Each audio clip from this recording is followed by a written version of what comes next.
Գաջագործների փողոցի ցուցանակը անցորդներին տեղեկացնում է, այստեղ ապրել է Գրիգոր Հարությունյանը, 19-ամյա մի տղա, որն ապրիլյան պատերազմին Ջաբրայիլում 5 ժամ մինչև վերջին շունչը կռիվ է տվել թշնամու 200 հոգանոց վարձկանների դեմ։ Հարևանուհուս հետ առաջի հարկը կոֆե ենք սրճում, դիմացի պատին դեմն էին նստել եւ զգացի, որ ժամացույցը կանգնել է։ Այդտեղից մարմինս սարսուր անցավ։ Միայնակ մայրը որդուն երկար փնտրեց զոհվածների ու վիրավորների մեջ, բայց գտավ թշնամու խոշտանգած 18 զինվորների շարքում, այն զինվորների, որոնք ոչ մի վայրկյան չեն նահանջել մի քանի անգամ գերազանցող հակառակորդի դեմ։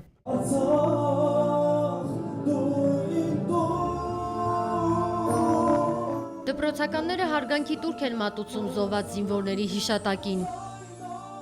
Տիկին Նարինեն որդու հետ խոսել է ապրիլի 1-ին ու չգիտեր, որ այն պիտի վերջին զրույցը լիներ։ Բագրատը հրեշտակների ջոկատի հերոս տղաներից մեկն է։ Աշխատանքի վայրում էի, այնտեղ հեռուստացույցով ցույց տվեցին, որ Ջեբրայիլից բավականին զինվորներ են վիրավոր բերել, հոսպիտալ մուրացան։ Ամբողջ աշխարհը մտնեց աչքերիս առաջ։ Ես այդ աշխատանքը ամեն ինչը թողել եմ ու ոչ միայն մուրացանի հոսպիտալ, այլ բոլոր հոսպիտալներն եմ տակնու վրա արել, ոչ միտեղ իր անունը չկար։ Ոչինչ չի մեղմացնում նրանց ցավը, միաժամանակ հուզվում, բայց եւ հպարտանում են, որ իրենց որդիները խիզախությամբ արդարացրին 90-ականներին Արցախի քայլ-քայլ ազատագրման համար զոհվածների նվիրումը։ Հասմիկ Առաքելյան, Հովհաննես Քյոսեյան, Վաչագան Պետրոսյան, օրակարգ։